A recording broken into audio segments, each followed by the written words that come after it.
Hello बच्चों, ओमकार कक्षाओं में आपका एक बार फिर से स्वागत है। अभी आपने पढ़ा भारत में यूरोप में राष्ट्रवाद का उदय। तो अब हम देखते हैं अध्याय 2, भारत में राष्ट्रवाद का उदय।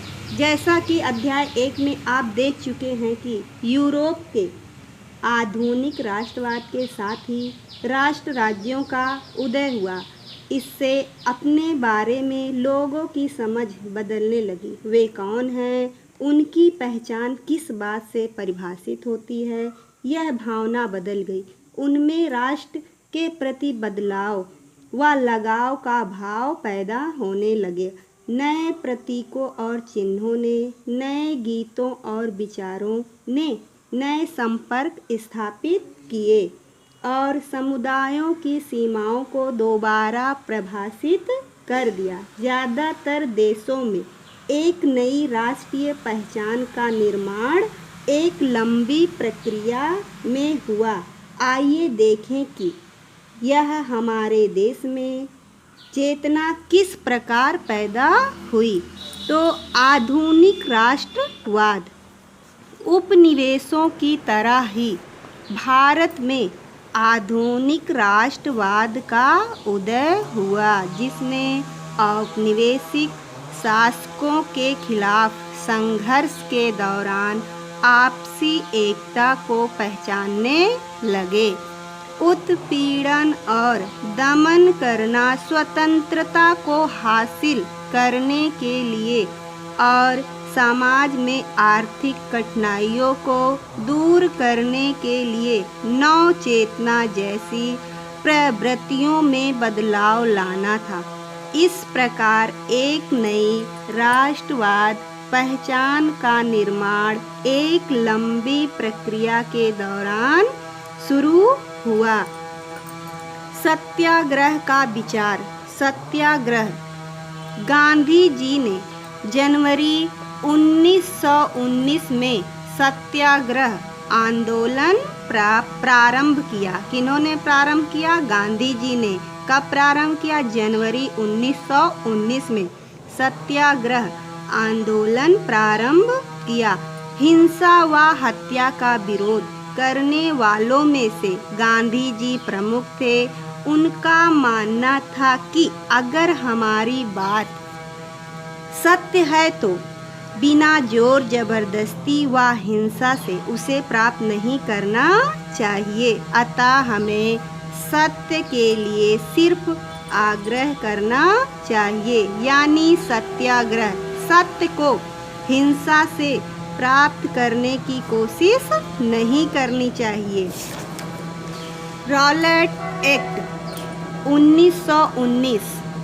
इस कामयाबी से उत्साहित गांधी जी ने 1919 में प्रस्तावित रॉलेट एक्ट 1919 के खिलाफ एक राष्ट्रव्यापी सत्याग्रह आंदोलन चलाने का फैसला लिया।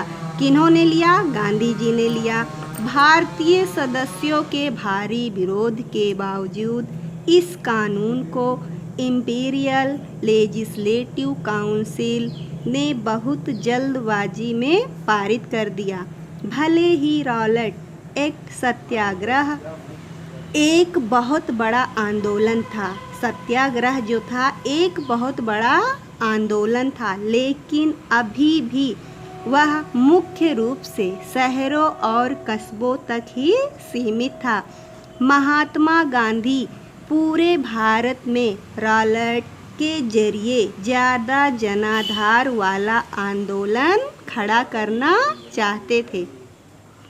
अब देखिए, गांधी जी ने 3 आंदोलन चलाए थे। असहयोग आंदोलन। असहयोग आंदोलन जनवरी 1981 में शुरू हुआ। इस आंदोलन में विभिन्न सामाजिक समूहों ने हिस्सा लिया, लेकिन हर एक की अपनी अपनी आकांक्षाएं, इच्छाएं थीं। हजारों विद्यार्थियों ने स्कूल कॉलेजों को छोड़ दिया। हेडमास्टरों और शिक्षकों ने इस्तीफा दे दिया। वकीलों ने मुकदमा लड़ना बंद कर दिया। विदेशी सामानों का बहिष्कार किया गया। असहयोग की अलग अलग सीमाएं और धाराएं। नंबर 1 में देखिए, शहरों में आंदोलन।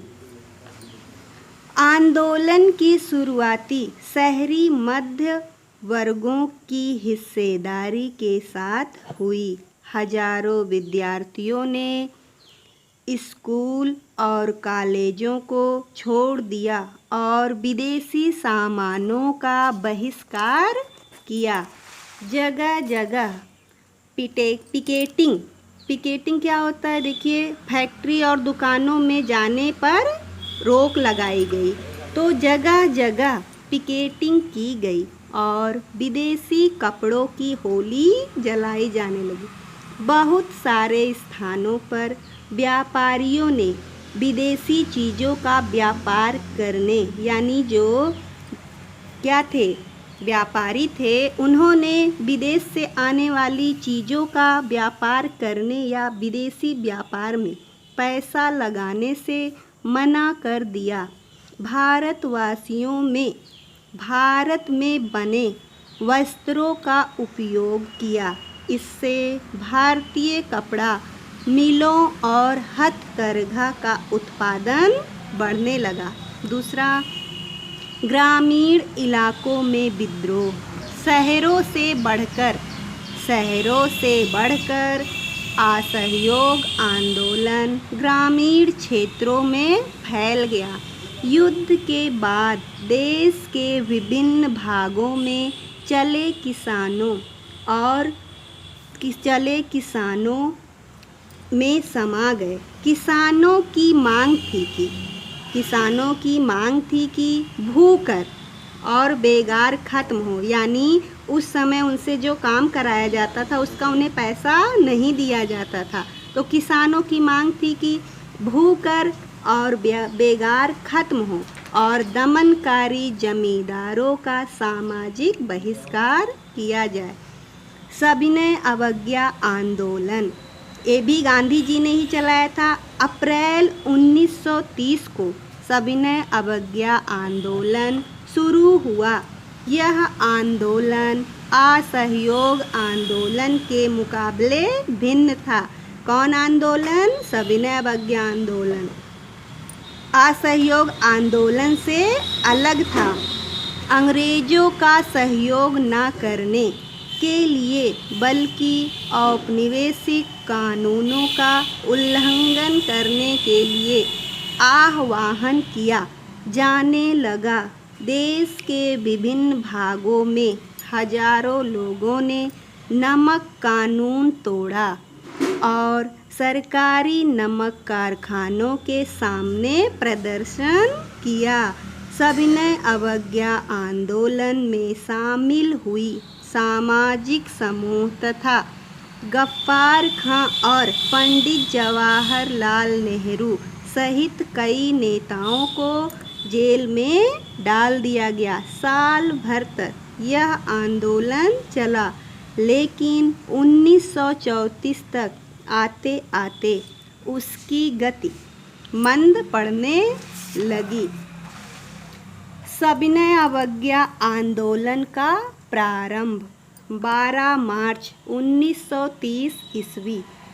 गांधी जी ने अपने 78 समर्थकों के साथ अहमदाबाद के साबरमती आश्रम से 240 किलोमीटर की दूरी पर डांडी समुद्र के तट पर नमक उठाकर प्रण यानी कसम खाई कि अंग्रेजों के खिलाफ 6 अप्रैल 1930 को सविनय अवज्ञा आंदोलन को प्रारंभ किया।